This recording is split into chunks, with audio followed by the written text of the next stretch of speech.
small time in a game world far beyond my wildest dreams. I see a beautiful girl with colorful hair that will soon fall in love with me.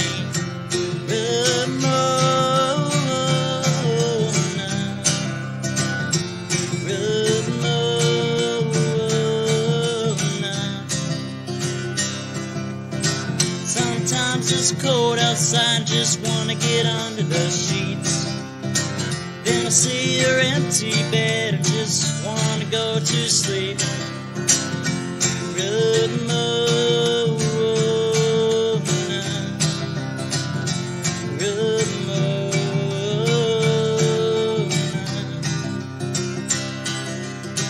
One day you gave me your number with 7 kisses and no hugs.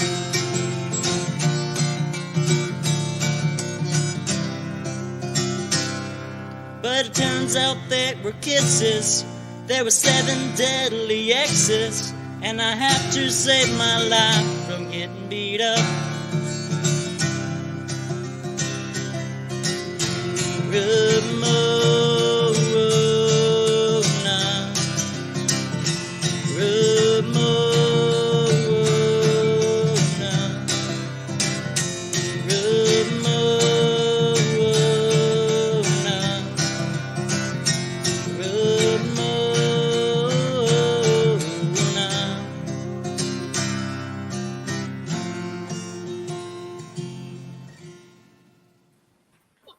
Well, hey, it's Wednesday. It's another episode. I was going to say issue, and that's the wrong thing altogether. We're not a printed volume of anything. We're an episode. We might have issues. We certainly. I'll admit that song is starting to grow on me. This is week 3 on the Mattriarchy of our Scott pilgrimage, and we will be discussing Volume 3, Scott Pilgrim and the Infinite Sadness. And I want to take the time to talk about, just a little briefly, I love the titles of these things. Aren't they fun? Yeah. Anyway. Well, I like the visual titles. Yeah. The artwork. Yeah.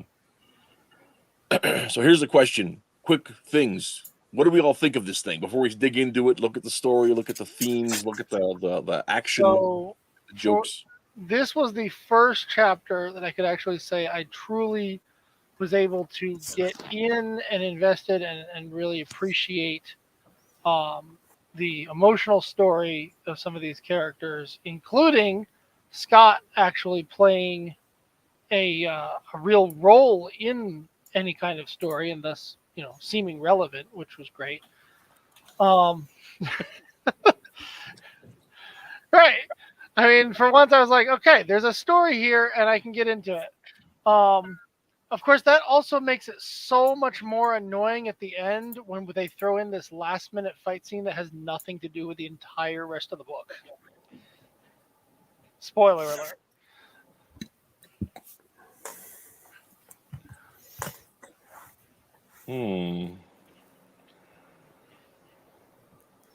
Nothing to do. Okay. Okay. So what did you think there, Twitless? What are your takeaways? I'm trying to make peace because it's you can't look at something that's like clearly not for you and be like, this isn't for me again and again and again. And so I'm trying to find like new things to say to even if it is something like I don't like to like bring up. And I think the strengths of the work are fairly consistent, and I think that the things that I see are strengths, I think pick up here, which, as I mentioned before, the emotional drama, the kind of soap opera side of it. And is I think it's definitely more the slice of life soap opera stuff definitely kind of sucks you in a bit. So I still think that the author is being lazy at times and taking shortcuts as a storyteller, and that does It does bug me because it's such an effective strategy, and that bothers me. Because, and this is something we just see in our world today, and it's like, because like in 10 years from now, the people who will be the most successful creators will be people who take the most efficient shortcuts. Duly noted. And that's just the way of the world, and it's true, and it bugs the hell out of me. So I feel like, I think that just kind of rubs me the wrong way occasionally. But the other thing that kind of that this I think strikes me about this is that this is very much a this is what, 2000s, right? Yeah, it was. Let's see here. It's very much, and I think this is the part that I guess is gonna. I think that has lasting importance. Scott Pilgrim. 06. Yeah, exactly. Yeah, dead center 2000s. So this is very much, I think, an artifact of those of 2000s. And I think that, and I say that, and I think in the good and bad ways. Personally, I don't think that 2000s humor has aged extremely well. So reading this now, I did cringe at some of the very 2000s-ishness of it. Can you give us some examples? Yeah, the jokes that just have bacon as the setup and the punchline. Dude. It's a very bacon. I don't even remember that. It's a very 2000s move. It's an extremely. I don't know if you've been on Facebook recently. And its name is Bacon. I have been enjoying bacon as a lifestyle for 40 years. That's fine. I said bacon. I get it. What I'm saying is that having bacon be the setup and punchline for a joke was a very 2000s thing. It was like, it's all over the internet. It was, internet culture at the time. I think the problem is you just haven't been on social media in about 15 years. No, that's not true. I'm on social media all the time. I think if I see that joke all the time, the height of bacon humor. Right, exactly. It was like, again, the setup and the punchline. It's the same thing. It is just bacon is the entirety of the joke.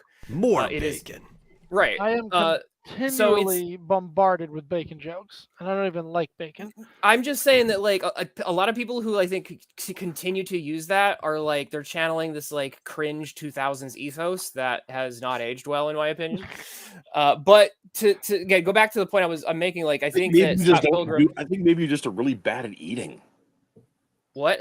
Well, maybe you're just really bad at eating. He is. It's a very like I said, it's a very 2000s type artifact, and so I think I say that for better and worse. So I think that, like, when you read it, it's really bacon. That's funny. I think it's funny because or it's interesting. I think that's the part that's interesting, is like, you can pick this book up and go, yeah, there we go. Yeah, that's true. But no, like I sorry, so we can move on. I think that you can pick this book up and go 2000s, and I say, like I said, I think there's pros and cons to that, but that does make it interesting. It's very much a 2000s artifact.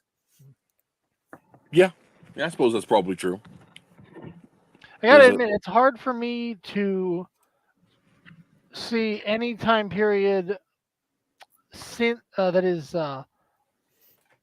later than the 90s as a separate time period that can be looked back on. Well, that's because you're like old. You need that 30-year separation. Minimum. I can see it already. I don't know. It might be just because of like what I tend to look at and study, but it's like I can already start to see, oh, this is 2000s, and these are the Obama years. like this is the Bush time. These were the Clinton era. This is the Bush era, and this is very much Obama era. And then you can definitely see it even recently, because you can see like Trump era stuff. Trump era media has a very distinct flavor to it. It's really, really overpowering. I think that's a really good point, though. And I do think that might even be part of like why you and I have such a very, very different view at what we're looking at. Because even though I came to the book late, the type of humor in this book is genuinely the type of humor that my friends and I had at the time the books were written, because I was in middle school and high school during the time that these books were written, right? Yeah. So like I look at this and it's just all humor to me. Like it's just playing right into like the sense of humor that we had at that time. Sure. Yeah. No, I actually kind of agree with that for even though like I predate this book. I mean, this is also the sort of things we were that was our 90s experience is also reflected in this. I'm, that's not a big stretch for me. So if we assume original publication 2003 and well, that would mean that Scott was born in 1980. So I'm going to go ahead and say that he was That would born make in him younger than me. 79. And Yeah. the reason I'm going to say he was 79 is because that's when O'Malley was born. Yeah. So he's very contemporaneous to yours truly. So, but yeah, I mean, the pop culture referencing, the Mystery Science Theater type nods, all that kind of stuff fits into that. So, but once again, how can you not just love bacon? Anyway, moving on. Like, Well, you like can I love said, bacon. even I'm just saying I that don't when love bacon bacon. is the entirety of the humor, it's like I said, it's a very, I think, 2000s thing, and I think it shows its age.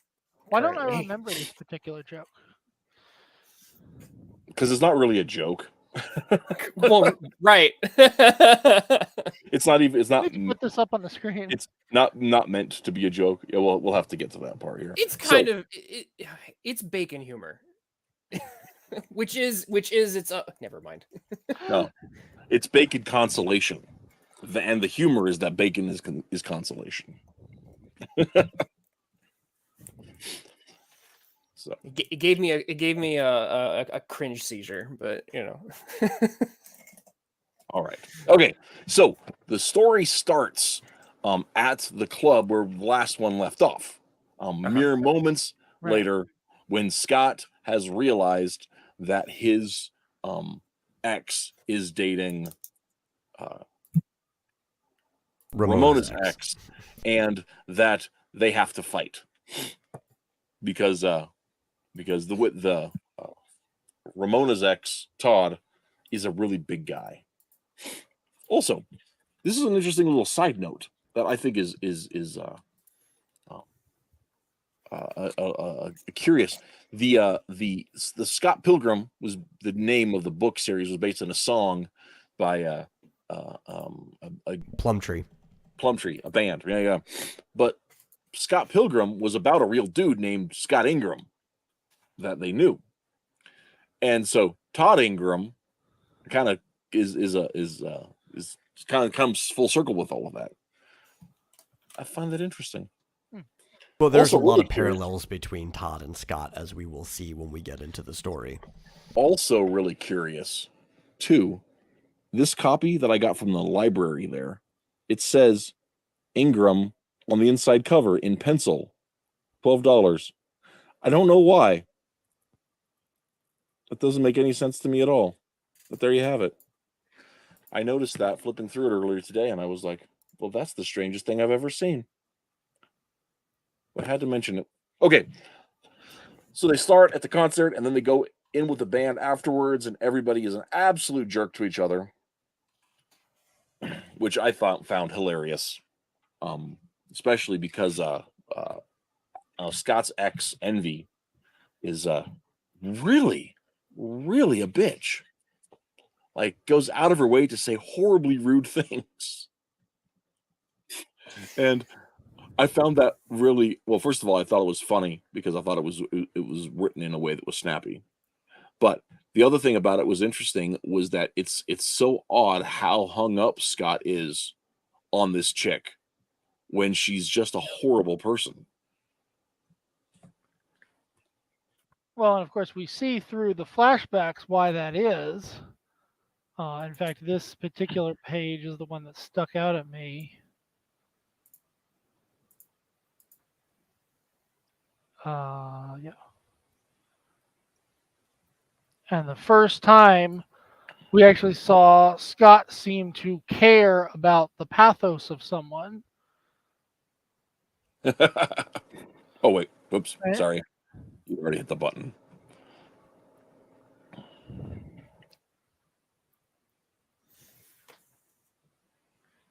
she used to be so nice. But the question is, was she? According to the flashbacks, it seems like it. Right. No, I think she only ever It's a very seemed different person. nice, right? Because even her flashbacks and Scott's flashbacks contradict each other. Right. That's one of the themes that we kind of see in here is the idea of the reliable narrator, right? And how does that shake up? And one of the things that we had in here about Ramona's flashbacks and about Todd and Envy's flashbacks about Todd, there's conflicts in those two. They don't form a clean story as it goes on there. And I don't think it's a situation of O'Malley being careless with how that shakes out. I think that's a theme that we're seeing crop up progressively as the story goes along. The idea Oh about yeah, because like Kim even contradicts one of Scott's flashbacks from the last book in this one. Mm-hmm. Yeah. Well, that's actually really fun too. Is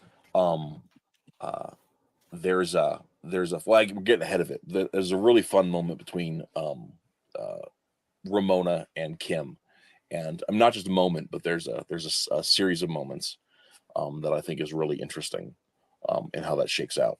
But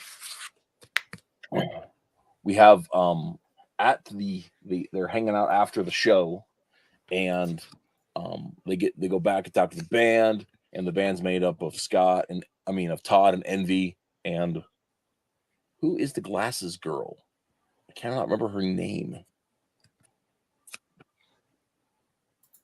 Oh, I forget Lynn her or name, something. too. It's Lynette something.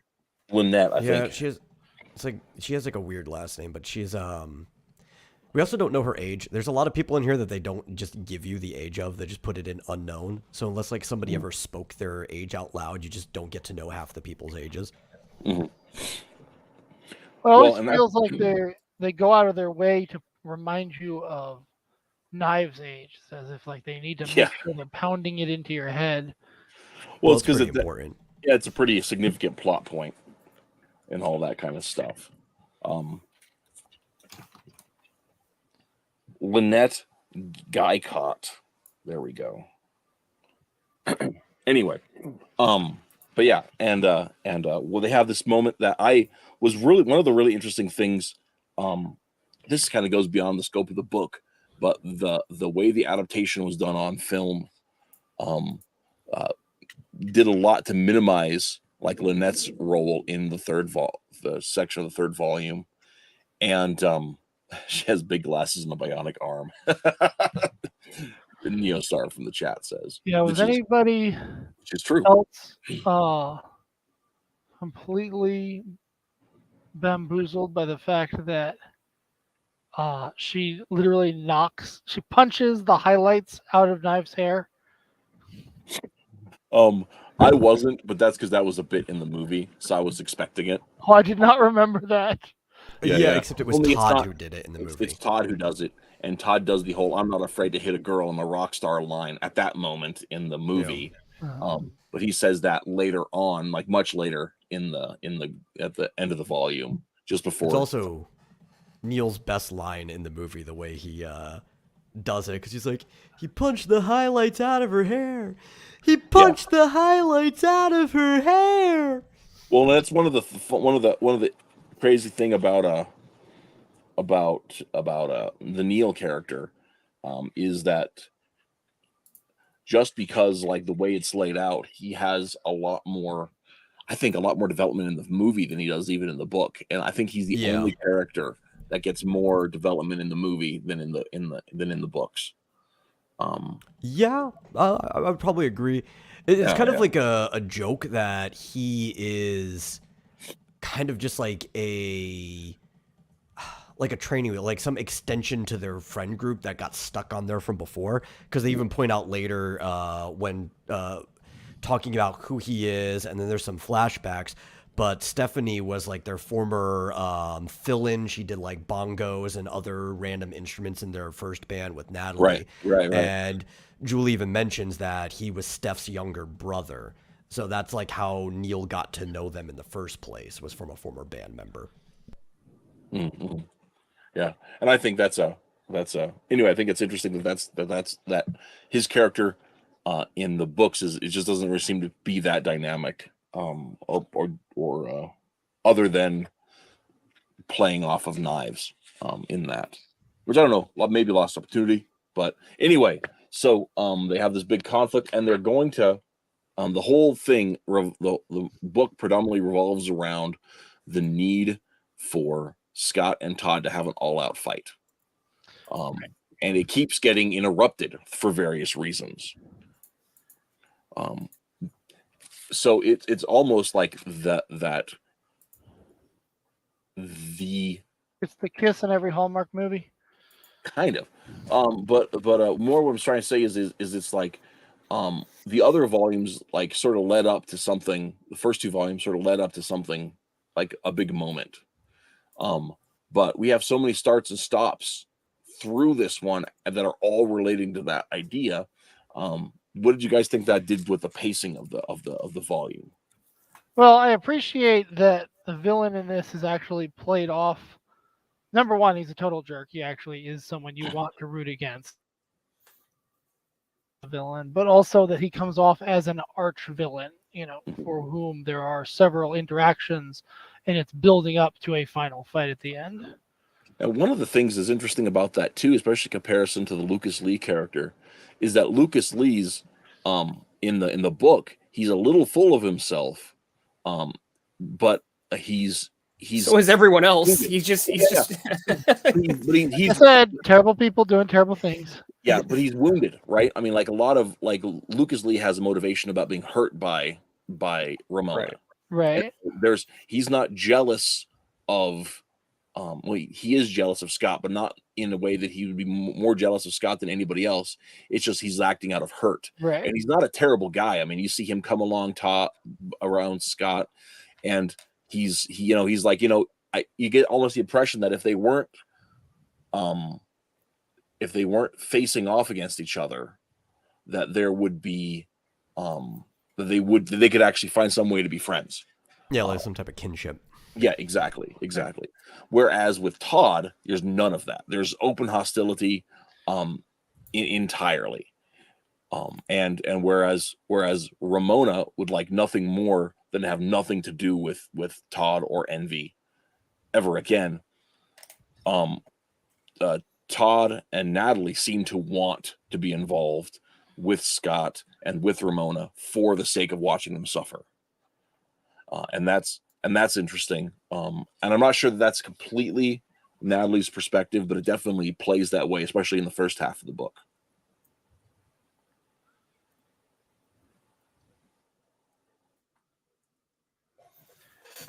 And clear every time so far now, we seem to have another flashback of one of Scott's previous romances. Yeah. Well, before we get into that, I want to point out one thing that's also that hanging over the whole thing is that Todd, in addition to being much stronger, much more talented, much smarter than Scott, he's also like a vegan.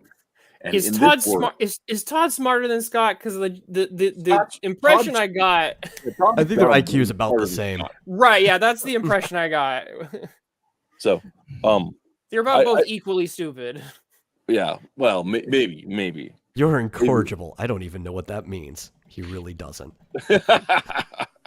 Yeah, fair enough. I think this is one of those passing the idiot ball. I agree with stronger and more charming and more talented. I don't know if I agree with the smarter. He's basically everything that Scott is, but turned up to 11. So he's even like worse than Scott in all the same ways too, right? Like cheating on people behind their backs with multiple girls, making promises that he has no intention of keeping, not even really paying attention to what's going on around him. Causing natural disasters. We'll get to that later. And that's what I was actually getting at, in that every time we reveal a little bit about another one of Scott's ex-girlfriends, it almost feels like the villain, or one of Ramona, whoever Ramona's evil ex is each time, is being held up as a mirror to show Scott what a bad guy he is. Because it seems they always have like striking similarities between each other. Oh yeah, Yeah, I and definitely think Envy there's a even factor in that. kind of points this out in a way, right? Because she's talking about to Ramona directly before they get into their scuffle about like how they're two girls that are attracted to danger because they're very similar, and she's like, yeah, and Scott's nothing like that. And it's like, well, I wouldn't be so sure. And while Ramona might incorrectly see Scott as safety, he's not that different from almost everyone she's dated. Right. Well, and I mean, and it's just like one of those, like, you can still be the least sucky person a person has dated and still be a real creep. So, Sliding scale. At least she's moving up. yeah. So, and that's one of the things I really, well, we'll get into that in a second. But to go on about the veganism in the world of Scott Pilgrim, veganism comes with psychic powers. Yeah. So, telekinesis, energy blasts, all that kind of stuff. Which again, I'm asking myself, and it's so hard to tell when this is the case because there's so much, absurdity for the sake of absurdity. Mm-hmm. Is this some kind of again, a commentary from the author somehow on veganism? I think it's a commentary on smugness. Yeah, and Yeah. maybe vegans as a type of person. Yeah, the vegans is a type of person. It's a category of person. It's that's another, I think, kind of 2000-ish aspect to it too, because I think that some of the humor about vegans or cyclists being the most irritating brand of person. It doesn't really matter if you agree with being nice to animals or the environment. It's just the sort of like the smug, self-important superiority and putting themselves first that you see, the reputation that those types of people have, and just kind of the humor of it. So I don't think it's a commentary as much as it's just like, LOL, them vegans are irritating, aren't they? Well, that it's a commentary in any him- way a joke is a commentary, whether it's well thought out or not. Right. Yeah, and I don't necessarily. I wouldn't say that I mean, maybe we're first seeing that as a significant trend in the 2000s, but that definitely continues on to today. Yeah. But here's the thing that explains there's a whole branch of TikTok dedicated to veganism and a whole branch of TikTok dedicated to making fun of the vegan posters. That's still happening today. It is. But here's the thing that explains why he is a self-centered jerk. I'm still not sure about the powers. I think cyclists win that fight, by the way. I think cyclists are actually way more obnoxious. Well, I am a cyclist, so. Oh! Okay. I think you just proved my point. I don't think I'm better than you because I ride a bike. I just think I spend less money on gas sometimes. You might be in better shape because of it. But you realize that there's a difference. There's a difference. Okay, well, Matt, I gotta stop you there. Yeah. You know, there's a difference between. Yeah. If you're wearing the tiny little shorts, you probably shouldn't be in public. That's all there's to that. You realize that that's what I mean when I'm talking about when I'm talking about a cyclist. I'm not talking about someone who rides a bike. I'm talking about someone who is a cyclist, the one who holds up traffic because he's driving in the middle of the road with his tiny shorts, bro. Well, there's entire memes about it, like the Chad bike rider versus the virgin cyclist. Yeah. Exactly. Everybody who rides a bicycle to get places rides on the road. In fact, in Nebraska, if you're not riding on the road, you're breaking the law. Yeah, bicycles are considered vehicles under Nebraska law. So if you're on a sidewalk, you can get a ticket. What I'm talking about is a very particular sort of attitude that cyclists, not bike riders, have towards. Yeah.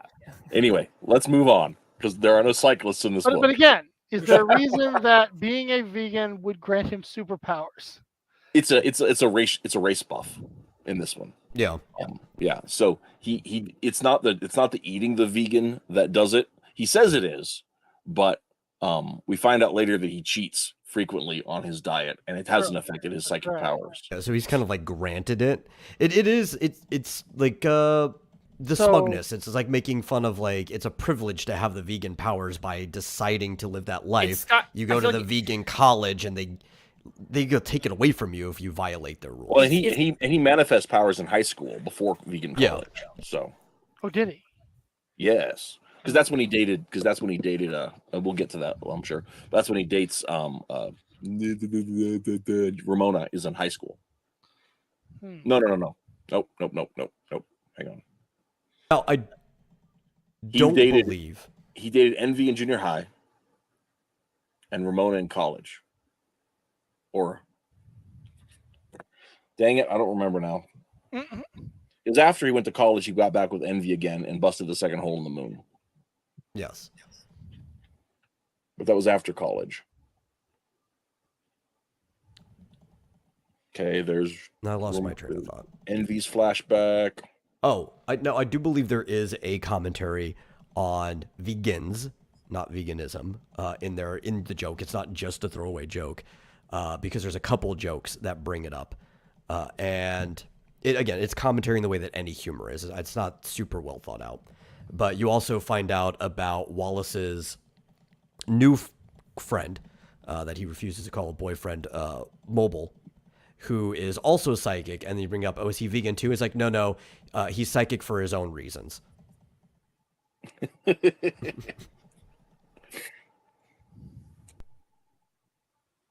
All right, I'm gonna call it just the random absurdity then. If you feel the need to put it into a box, then feel free. That's Okay, Neo so- Star. You don't need to convert to veganism. Mobile shows you can be psychic for other reasons. Yeah. I can't even.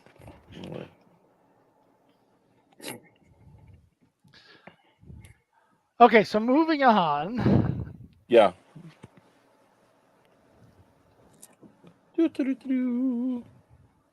Okay. The point of reference is that she was dating Lucas until the minute Todd walked by. So They dated in high school. And they dated in high school. So I would assume that they were still dating, that it was still high school. Well, we busted into her class, and it seemed like a high school class. The teacher is like, Right. even yelling, like, "Hey, we're having class." In the middle of the class. And they say he was kidnapped by dairy scientists. Anyway, so they could study his vegan powers. So the vegan powers manifested before college, and then after college, he was. Yeah, I was gonna say, and I don't think the rules of this are gonna be entirely consistent. Oh, they're not going to be. You're not supposed to. Well, Even yeah, if you manifest the powers, it's still it's like a privilege. They can be taken away. You can be you're right, veganized. exactly. And Todd also is a liar. So And Todd is a liar. Yes. Well, Todd is a liar, but the we do have confirmation about some of it. No, I'm Ramona's just saying, memory like, because Envy remembers. But it is also Ramona's memory of what Todd tells her. Well, yeah, some of what Todd tells her, right? So but I mean, it's kind of equally. Is there a single narrator we can trust in this whole? Gosh, me. No, not darn. really. No. You could trust the present, right? The only eyes that you could trust are kind of what O'Malley's telling you in the present. And that's it. Any flashback, you can't really 100% trust what's going on. So anyway, so we got so far afield, I'm confused about what's next. So, so yeah. No, For the Edmund, thing- not vegan gods. It's a vegan police. Vegan police. So there's one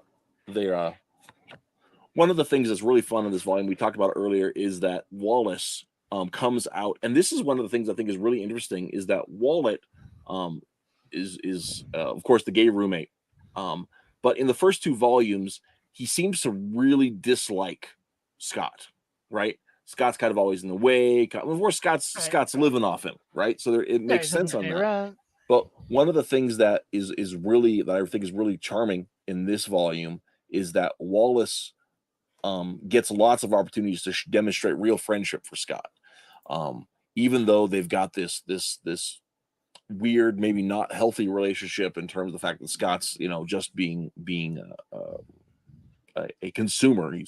He's living off of Wallace's goodwill.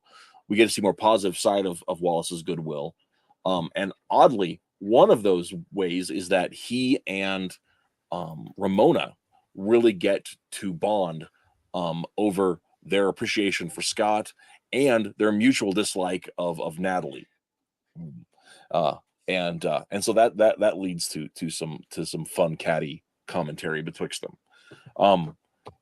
And so that's one of the things I think is really interesting too.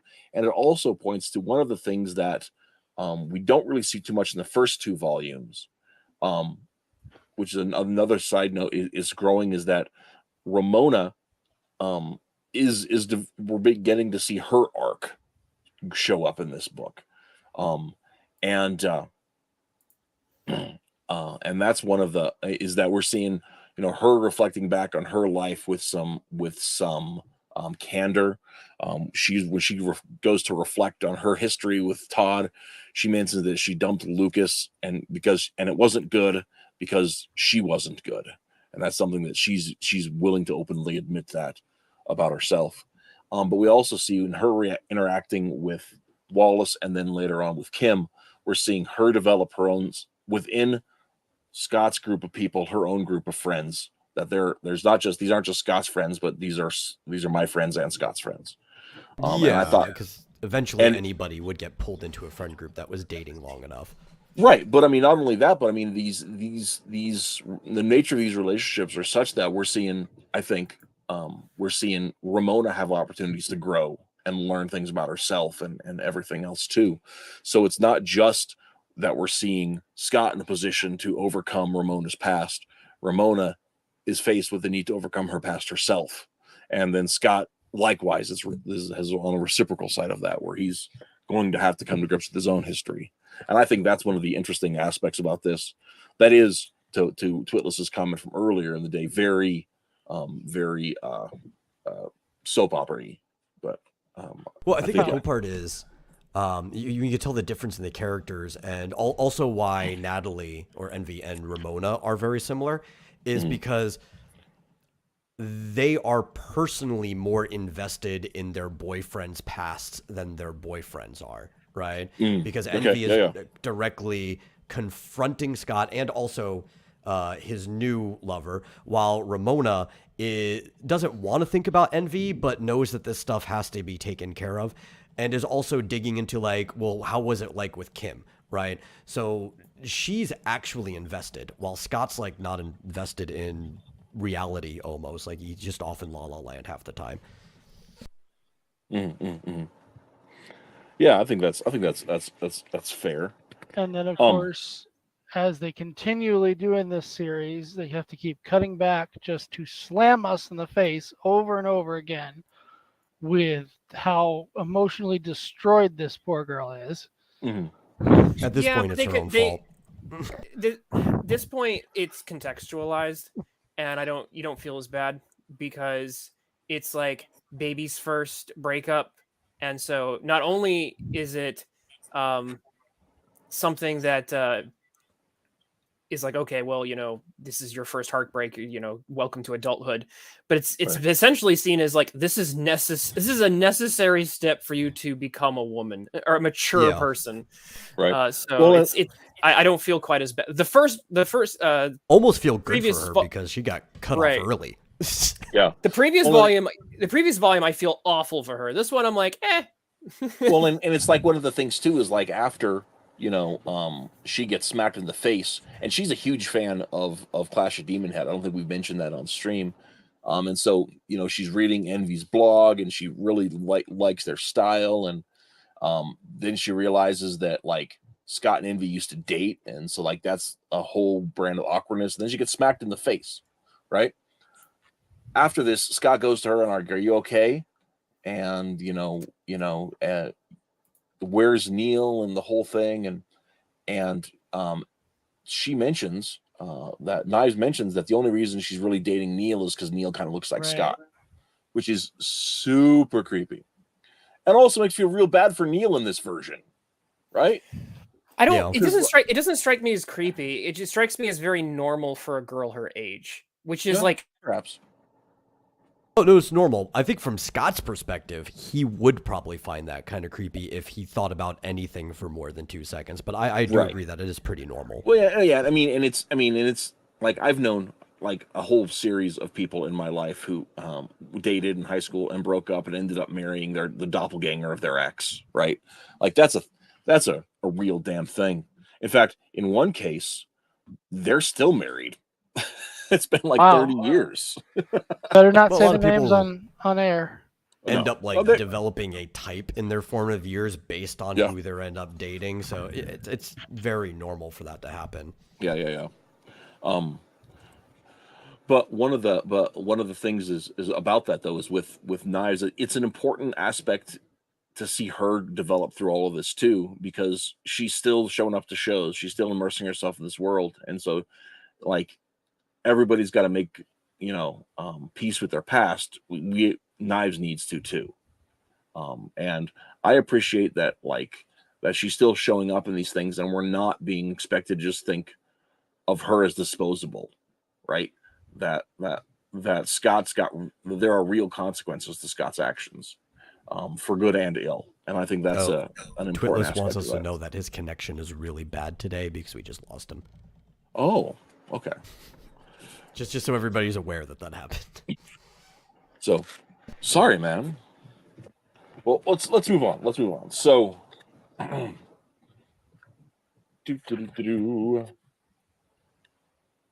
will have to say every time I go back through, I think this is my favorite of the books. Oh, the third one? Yeah, because talking about the villain, I think I like Todd the best out of all of the X's when it comes to actually being a villain for the book. I like the sequences they go through. Like the Honest Ed's part, I cracked up every single time looking at these absolute dweebs losing it being in a discount store, and then Scott wearing all these goofy discount things like, oh, this is going to help me in the fight. It's like I'm wearing armor. I need eye protection. And Todd trying not to use his powers, and he makes like a makeshift gun that doesn't even work. Like that I lose it every single time I hit that one. I love this book. I like most, like the whole series, but every time I hit this one, this is my favorite book. I think it has the best jokes and the best sequences. And like you said, it is where a lot of the dynamics of the characters that you will see for the rest of the series really hit off, to the point that there's even kind of a flow chart in the back of the book that kind of shows you all the dynamics in this book proper, but like a good 80% of those are going to apply to like the rest of the series. Mm-hmm. Well, and one of the things that I also appreciate about this book is how outclassed Scott is by Todd, right? And that gets to show up several different ways in all of that. So now, question, let's move on. The Honest Ed's thing. Is there anything about the flashbacks we need to get to with Natalie? And their band or anything when you talk about that? Let me think about that. Because all it really does is establish kind of like the relationships of everyone except for Kim, because that was before she came back into the picture, and that kind of gets filled with her talks with Ramona and stuff later. But it kind of established what the dynamic and relationships are of everybody else that we meet in the first one. Like, why is everybody together? How do they see each other? That's really all the band flashbacks do. And also kind of like sets up how naive Scott is, because he thought that Envy was nice even from the beginning, right? But everybody else, that even I think Wallace, when he first meets her, just absolutely says that she's a bitch, and everybody sees that like the entire time, but Scott just can't.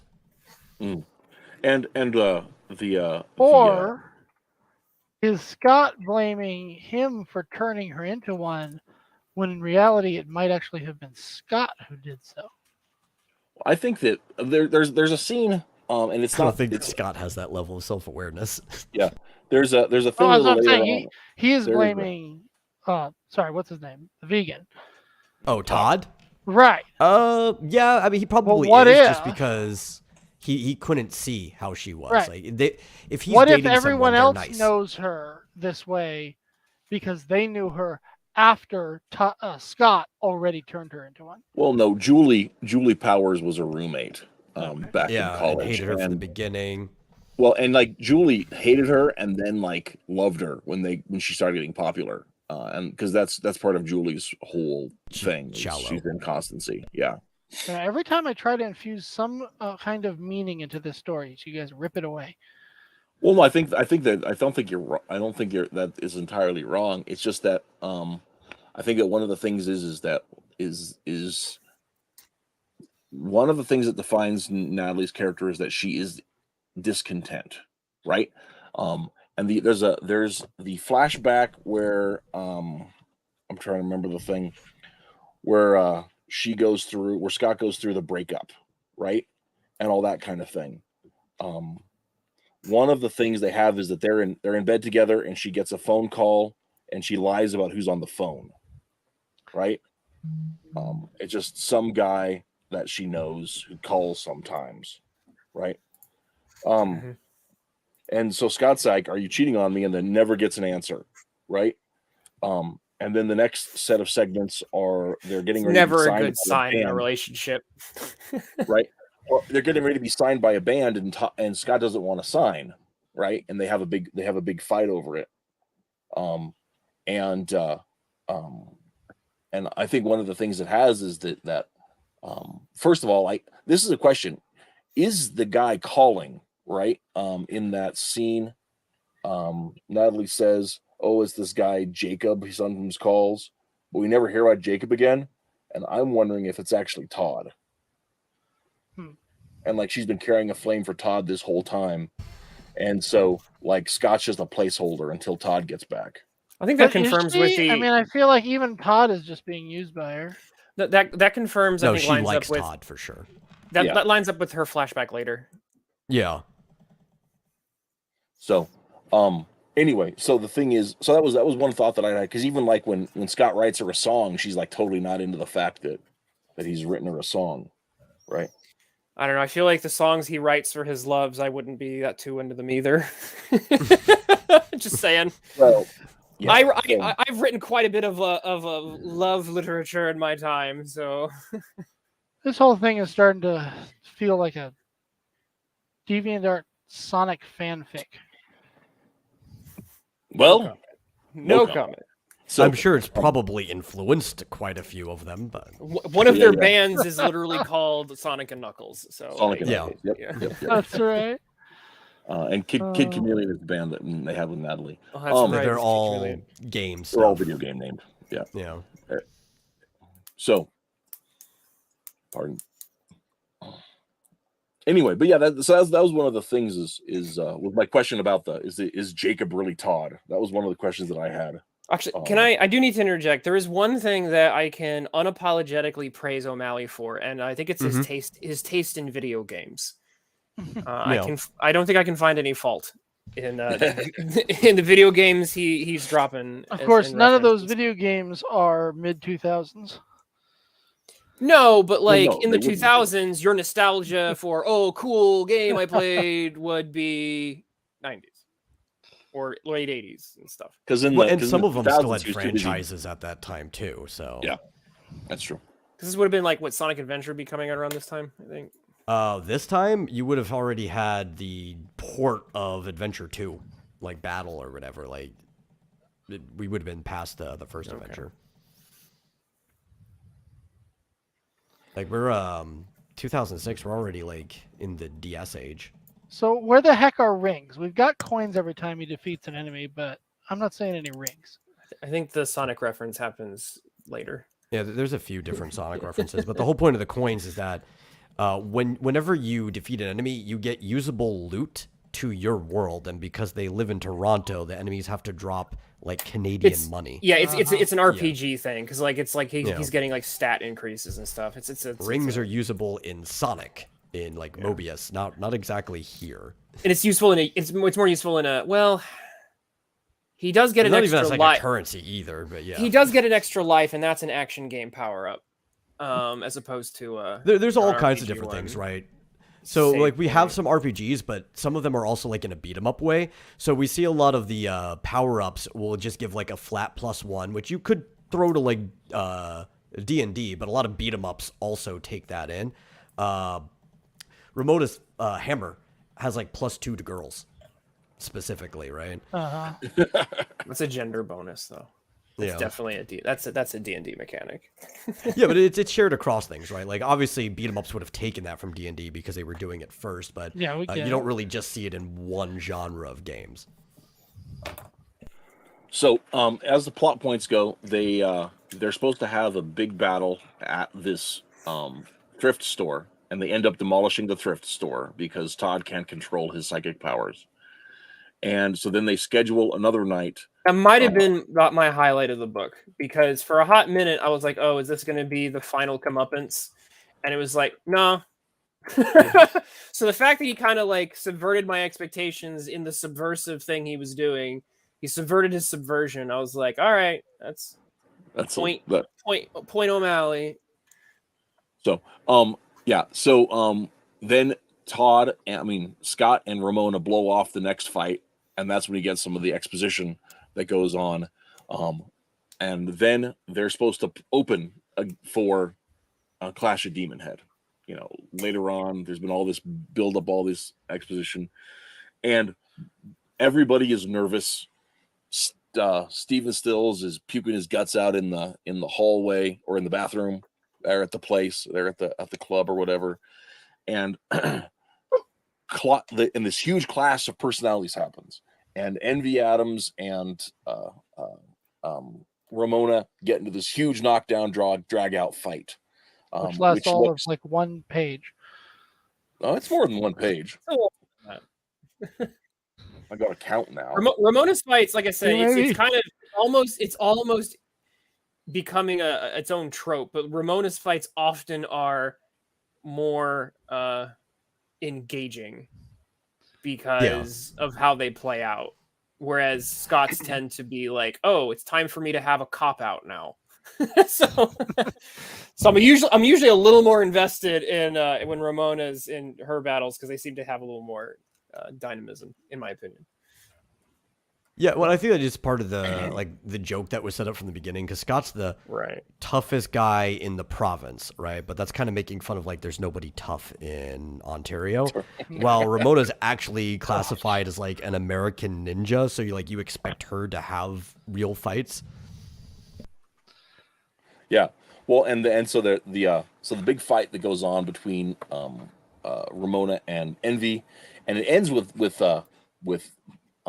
Knives. Well, nearly ends with Knives throwing herself in the middle of it just because she wants Scott to be happy, right? Which is, I'll die for your love. Yeah. Well, yeah, I mean, but I mean, like, very teenage girl, but it also that level of sacrifice. I think is a hallmark in her getting over it, right? It's not personal anymore. She's reaching outside of herself to see something. Are you sure? Because I actually thought it was actually a kind of maybe a more lateral step. You can almost interpret it as a step backwards, because if you think about like the sort of breakup thing, where it's like first you're angry at the person, but one of the final moves before you move on is this sort of desperate sort of like, I'm willing to sacrifice my own happiness and lay down as long as I can be in the same room with you. And it's like, well, you still haven't quite healthily processed this. Well, yeah, you've moved on from the anger, but I completely agree with Twitless here, because if you actually track it over the last few books, you can see each of the stages of grief going through Knives. Yeah. Well, remind me here. I don't know. Denial. We did a whole, it's denial. Bargaining, anger, depression, acceptance. Yeah. Yeah, no, Rhys should know this. Wouldn't anger happen in the beginning of his second one, comic though, has to go over the stages of grief. Yeah, we did that. I'm looking at this. Story. I'm sorry, what was that? Cartoonicus? Sorry, I missed what you said there, Cartoonicus. What was it? Oh, okay, so anger is number 2, so that does make sense with her attacking Ramona. It's not necessarily linear either. Like you can actually, you can go through a linear progression, or you can kind of like bounce around. Yeah. You can even slide backwards and go back. Like you could go over the stages multiple times. It's right. Not so this would be a bargaining discussion then. Yeah. So, right. And I'm not number 3. I'm not trying to say that this is her being done. It's just she's less grasping at the end of the book than she was at the beginning of the book. She's That's closer all to I was- the end of her stages of grief. No, but according to this, For bargaining is number 3. And if you were a writer, you'd probably just look up the classic list and go with that. So Yeah. it could be that we're dealing with one per book. Yeah, well, I mean That would the make sense. 4 and 5, there's some crossover with that, because of the gap between the story. But anyway, moving on. So at the end of the fight with Ramona and Envy, it's discovered that Todd is a cheater and that he's been cheating with the drummer for who knows how long. I mean, it's actually discovered earlier in the book, but Envy doesn't find out about it. And more until importantly, he's been cheating on his veganism. Right. And then Scott and he are about to have a big knockdown, drag out fight, and there's no way Scott can win because it's just not even possible. And then somebody has alerted the vegan police. Oh yeah, there's a base fight. I almost forgot about the base fight. Because that's a see how many pages is that? Oh. No, they never tell you who alerts the vegan police. Like it is, I just need a Deus Ex Machina. I've always thought in my head that because everybody in the band is kind of like a spiteful bitch, that after she teleported out, Lynette was the one that notified the vegan police because she also is like firsthand witness to him cheating on his veganism all the time. And she thought but she thought it was sexy. I was gonna say, I don't know. I don't know if I buy Lynette doing it.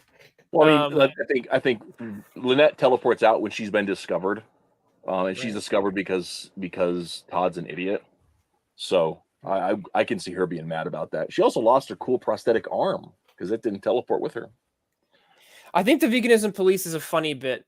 I wish O'Malley still didn't take what in my opinion is a lazy shortcut of just like, lol, I need Deus Ex Machina now. It's like, I feel like as someone who writes on the regular a humor strip, I feel like he could have done that better, but that's just my viewpoint. Well, and I think one of the things, and I totally see what you're coming from with it, right? If we're taking a look at it from the aspect that Scott's defeating of the evil X's is a device to talk about reconciling with the past, right? Part of reconciling with the past, Ramona's past, is Todd's cheating, is being revealed that's a thing. Ramona cheated on Lucas, like dumped Lucas to get with Todd, and Todd's a dishonest creep. I see a creep. He's more of a douchebag. Oh, okay. Are we going to get into the specifics of titles here? I think both words could apply to him. No, Six no of problem. one, half dozen of another. No, to me, a creep is someone. And this might be my working definition, but creep tends to be like stalker. You have like either like weird fetishes that are like disturbing. So a douchebag to prove his loyalty to two different chicks, punched a hole in the moon. That's a douchebag move. Yeah. I don't know. When he obviously was a promise, he obviously didn't mean. You gotta label your Pokemon correctly in the Pokétext, okay? Guys, you know what I just realized? This is off topic, but is it really? We started off this whole conversation talking about people's love of bacon, and the villain turns out to be a vegan. I think that's actually that's an intentional hilarious. thing, right? Yeah, because Scott loves bacon, and he's redeemable. Todd doesn't, and he's not. Well, Tom's technically not a vegan. Yeah, Todd. That's true. Todd is not a vegan. I was like, if you want to be technical about it, Todd is technically not a vegan. He's eating chicken parm.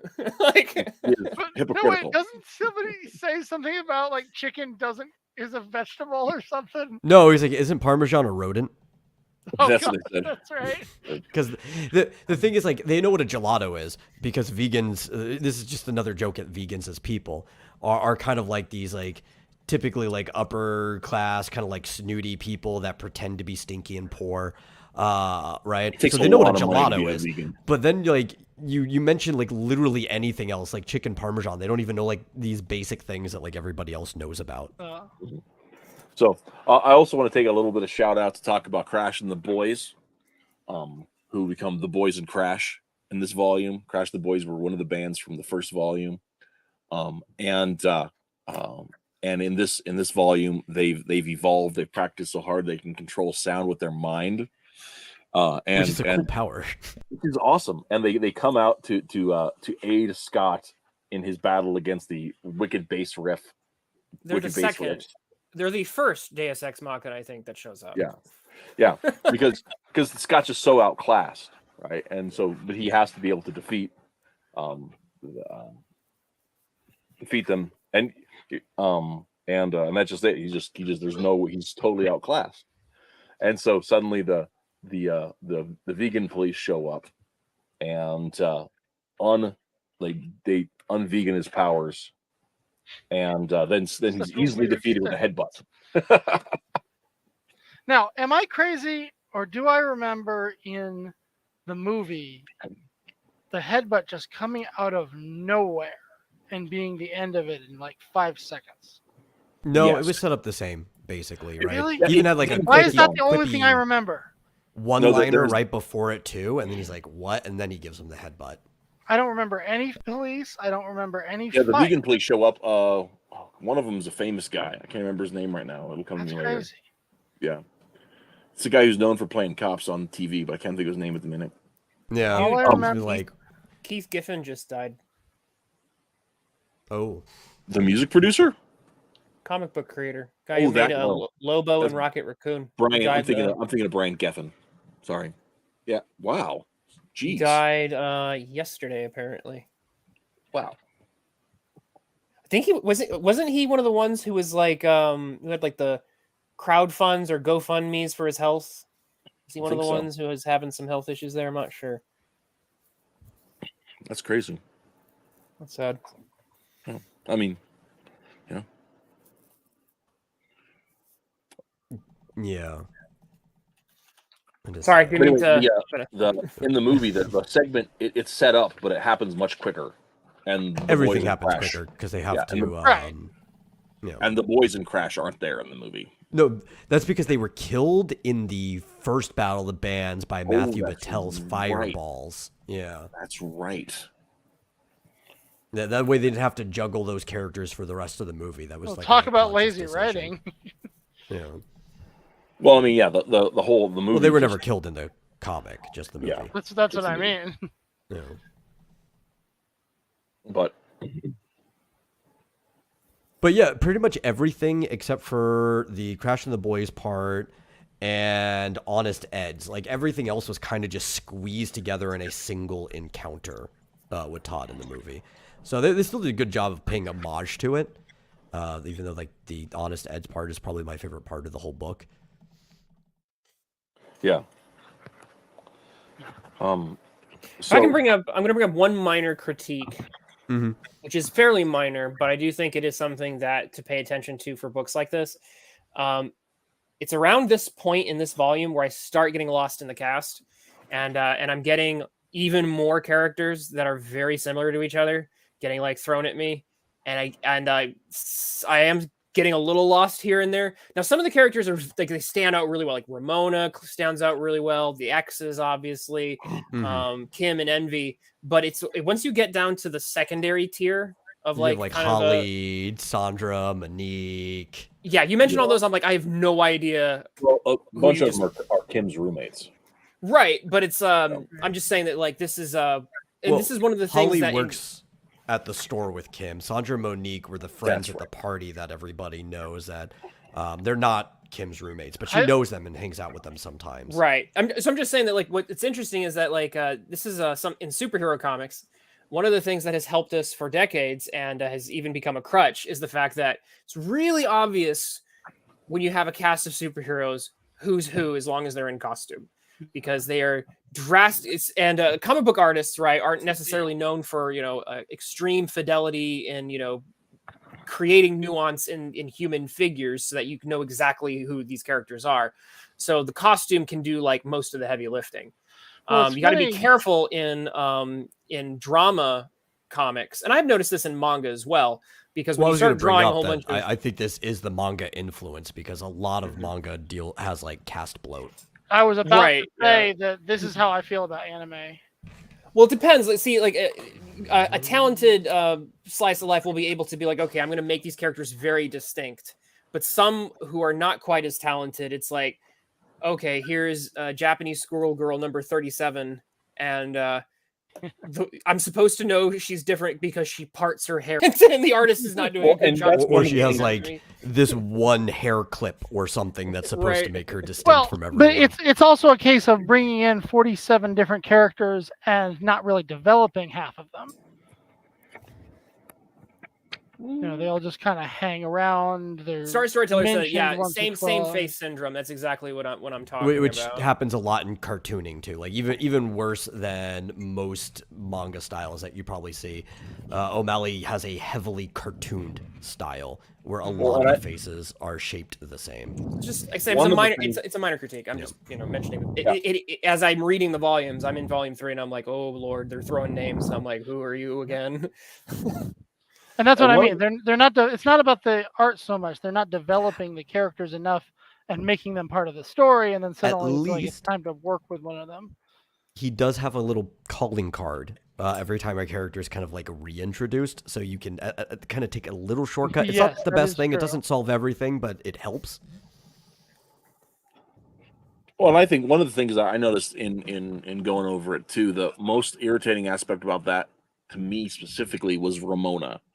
Because her character is that she's always changing her hair, and I'm reading the black and white, so it's super hard to tell, what color the hair is supposed to be because it's just gray tones. They make a joke. Speaking of which, when it becomes color, they make a joke, and this is I do want to point this out because there is a distinct difference. I believe, between the color and the black and white version, because when she changes her hair color, there's an arrow pointing in the color version that says, this joke was funnier in the black and white version. And in the black and white, it says, note, this comic is in black and white, which I laugh every time I see it. Like, that little useless editor's note cracks me up. It's one of my favorite jokes. So I'm just saying that, like, this is one of those comics where it is not merely a cosmetic difference. The additions, even if it's a slight change of a joke here and there, there's a difference between these editions. So that is something for people interested in Scott Pilgrim. Take that into account when you are thinking about picking it up, because you will get a different experience. Metal mentioned a very good point in volume 1, which is some of the visual art impact is different because it was originally printed in black and white. So these are some subtle differences. Like I say, if you are looking to get into it, that may or may not influence which one you want to go for. So, okay.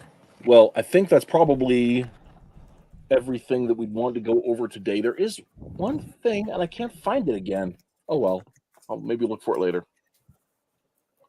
But next week, volume 4, and we're gonna have some bonuses.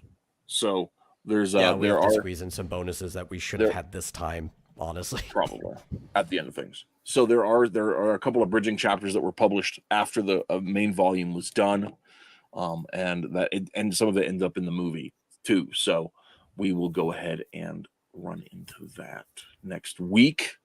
Before we talk about the 4th Evil X, and I think the Kung Fu Master is in that next one too, isn't it? Is that 4? That 5? I believe in that one we have to deal with 2 different things. Talking about Knives' arc, we have to deal with the next Evil X, but we also have to deal with her family. Mm-hmm. Yeah. So okay. Anyhow, that's where we'll call it. We'll call it there. And anything else before we leave? What are we thinking? Well, looks like I'm gonna have to start reading again. I'd gotten ahead. What a shame. Oh, I think that's all I need to say about the Infinite Sadness. I don't have anything there. yeah. So excellent. Next week, volume 4, and we will catch it then. So Plugs. excellent. Forces, we don't have another page in the doc just yet. I am working on some stuff that'll be put on Global Comics on Monday, some new pages for the black and white version of Forces that's up there. But that's kind of all we got right now. I am, yeah. How about you, Twitless? What are you working on these days? More Omega Girl. I'm trying to get issue 4 out. I just need to, I think, make a couple page corrections, and I'm hoping to get that up pretty shortly. And I'm currently doing colors for issue 5. So I'm gearing up for preparing for the first major interconnected plot arc for Omega Girl. So the initial stories, which are more standalone, or they scaffold and build into a major kind of conflict, not just in Omega Girl's superhero life, but in her personal life. So I am currently building up to something pretty awesome. So it's going to be, you're not going to want to miss it. That sounds awesome. How about you, Cartoonicus? What have you been up to? Just still pumping out to try to get this game done. I have put about 5 or 6 updates on the Tapastic for Super School for anyone who's interested in or prefers reading it in that format.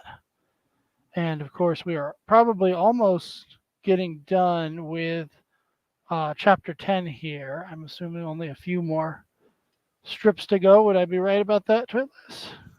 Yeah, we're pretty close. It's getting crazy. We're making anime references now. Nice. So, okay, well, we'll go ahead and call it there. Call the show there. Sorry, I'm a little distracted on the end there, guys. I was going to say people should go to jeepers. Indie Planet and buy Realms and Relics #1. Still pushing that because it took forever to get up, so I'm going to keep pushing it for a while. Yep. That's exciting. So, that's the show. Next week, more Scott Pilgrim, and then after that, oh man, we got some stuff that's not in stone, but it's coming up. I'm excited for what November is going to have. So, anyway, we'll call it there. Until next time, get out there and read some comics. Bye.